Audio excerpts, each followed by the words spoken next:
Assalamualaikum warahmatullahi wabarakatuh. Apa sih dampaknya apabila kita salah menentukan kategori di setiap settingan video-video kita ya? Nah, sahabat semua sudah pasti paham ya, di saat kita upload, kita sudah menyeting thumbnail, judul, deskripsi, dan juga kata kunci. Di paling bawah kan ada tulisan kategori. Kategori itu sangat penting karena apabila kita salah memilih kategori yang memang tidak sesuai dengan konten yang kita buat, YouTube akan salah juga merekomendasikan video kita. Contoh, sahabat semua, kontennya tentang tutorial ya. Kalau konten tutorial sudah pasti memilih kategori cara dan gaya. Nah, tidak mungkin kalau kita konten tutorial memilih kategori tentang komedi. Pasti tidak sesuai. YouTube akan membagikan video tutorial kita kepada para penonton yang memang menyukai film-film atau tentang video komedi. Nah, di situ kita bisa memahami ya. Apabila sahabat semua tentang blog nih, di sini ada mungkin ya, sahabat semua, biar lebih jelas saya buka channel Bang Cadel ya. Kebetulan sudah, alhamdulillah sudah kebuka nih.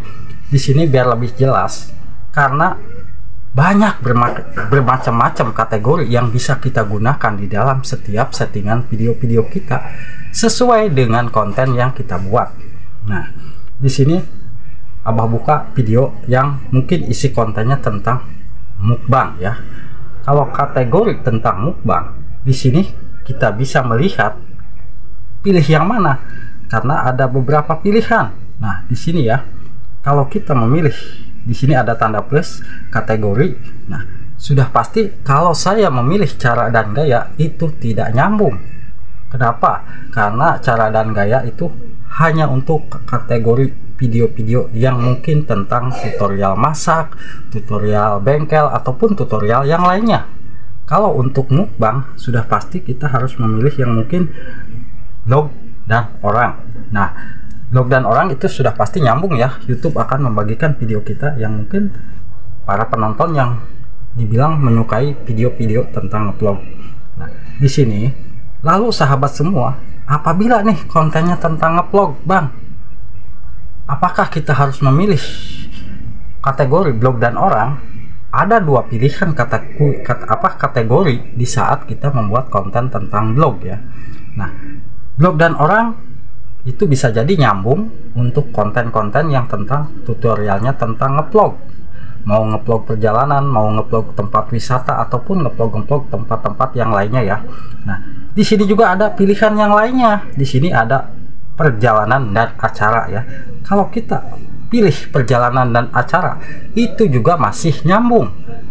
Masih nyambung untuk kita jadikan kategori di video kita tentang ngevlog.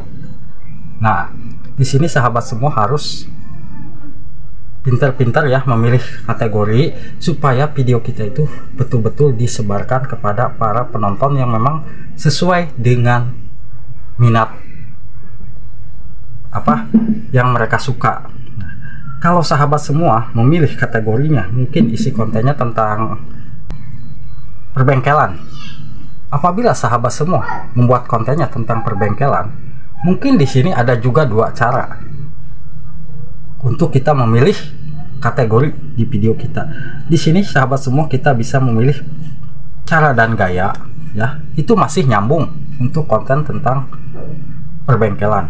Nah, di sini juga ada pilihan lain untuk konten tentang perbengkelan. Ada di sini pilihannya ya, dibilang tentang mobil dan otomotif. Ini juga masih nyambung. Kenapa? Karena yang namanya perbengkelan itu kan ada bengkel motor, mobil, dan juga yang lainnya. Dan mungkin ini otomotif sudah jadi menyatu dengan konten-konten tentang perbengkelan. Nah, ini kita bisa memilihnya. Nah, untuk kategori memang sangat-sangat berpengaruh ya.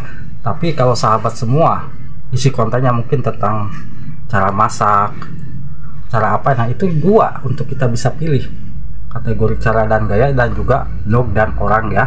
Nah, apabila mungkin untuk pendidikan di sini sudah disediakan.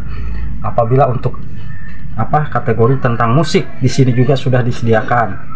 Nah, Tapi kalau sahabat semua ada yang belum paham nih, di sini Abah kita kembali ke bagian deskripsi. Ada yang bertanya, "Bah, apa sih pengaruhnya yang di bagian hashtag seperti ini?" Sebetulnya untuk hashtag yang kita buat ini nanti akan muncul di bagian bawah video kita yang biasanya itu yang berwarna biru ya. Nah, apabila kita pijit nih, saya coba contohkan ya. Ini kan saya membuat kata kuncinya hashtagnya 3. Kalau kita buat karena konten saya tentang mukbang, di sini saya coba buka YouTube. Nah, saya pilih video yang tadi ya, karena saya tadi membuat hashtagnya 3. Di sini saya coba lihat hashtag tadi itu akan muncul di bawah judul. Nah, kalau kita pijit salah satu hashtag ini ya, kalau saya pilih yang mukbang, nah ini semua kontennya tentang mukbang, karena saya memilih hashtagnya itu ya sama ya seperti hashtag mukbang. Tidak mungkin saya membuat konten mukbang di sini saya memasukkan hashtagnya tentang komedi juga ya. Kalau saya memasukkan komedi, nanti di sini akan muncul video-video komedi ya yang di bagian ini. Kalau saya memasukkan komedi itu, nanti kalau kita pijit itu nanti akan masuk video-video tentang komedi ya. Nah, kalau ini kan saya pilih yang solo camping ya, hujan deras, sudah pasti di sini akan muncul juga konten-konten tentang camping yang mungkin satu tema dengan video kita. Kenapa ini sangat penting? Kalau menurut saya itu ya penting sih ya, agar video kita itu bisa dikaitkan juga dengan video-video ini. Apalagi kita sering menonton video-video ini dapat ilmu dari sini juga kita. Kenapa? Kalau saya mungkin mencari ilmu YouTube itu ya dari YouTube, suka menonton video seperti ini ya. Nah, jadi di situ kita bisa melihat ya, sekali lagi untuk hashtag yang kita buat itu adalah video yang satu tema dengan video kita, itu akan muncul semua di sini ya. Nah, kalau kita buat solo camping, di sini akan muncul solo camping semua. Kalau kita pilih yang mukbang, di sini akan muncul konten yang mukbang. Itu kita bisa pelajari juga ya untuk sahabat-sahabat semua konten. Tapi di sini mungkin kalau yang udah tahu cukup tahu ya, tapi ini saya bagikan bagi sahabat semua yang belum tahu, karena untuk hashtag itu ya memang berpengaruh juga ya. Karena kalau kita mau mengisikan hashtag dengan benar ya, mungkin video kita akan mudah direkomendasikan.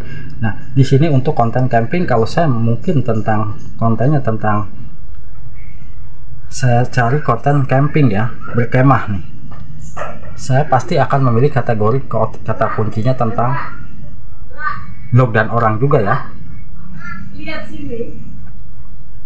Nah, di sini saya memilih blog dan orang. Jadi kita perhatikan di saat kita memilih kata kunci atau di saat memilih kategori video itu sangat-sangat penting ya, karena video game, hewan dan peliharaan itu kan kayak video-video kucing, itu kan sudah pasti kita memilih hewan dan peliharaan ya. Di saat orang mengetikkan di YouTube kata kunci yang mungkin kita buat ya, nanti YouTube akan memunculkan video kita juga ya, karena satu kategori, karena kategori tersebut adalah yang menentukan video kita akan dibagikan kepada penonton yang sesuai menyukai konten tersebut. Itu sebetulnya ya ininya dampaknya. Jadi buat sahabat-sahabat semua kembali, jadi dampaknya apabila kita salah menentukan kategori dalam video kita, sudah pasti video kita juga akan salah dibagikan oleh YouTube ke tempat para penonton yang memang tidak satu tema dengan konten kita, atau yang mungkin bukan penyuka konten-konten seperti kita ya. Kalau kita konten tentang komedi, pasti kita memilih kata kunci komedi, YouTube akan membagikan video kita kepada para penonton-penonton yang menyukai film-film atau musik-musik atau yang mungkin hiburan, nah komedi pokoknya. Dari situ kita dapat ilmu juga ya. Semoga bisa bermanfaat. Semoga sahabat semua tetap semangat dan berjuang. Wassalamualaikum warahmatullahi wabarakatuh.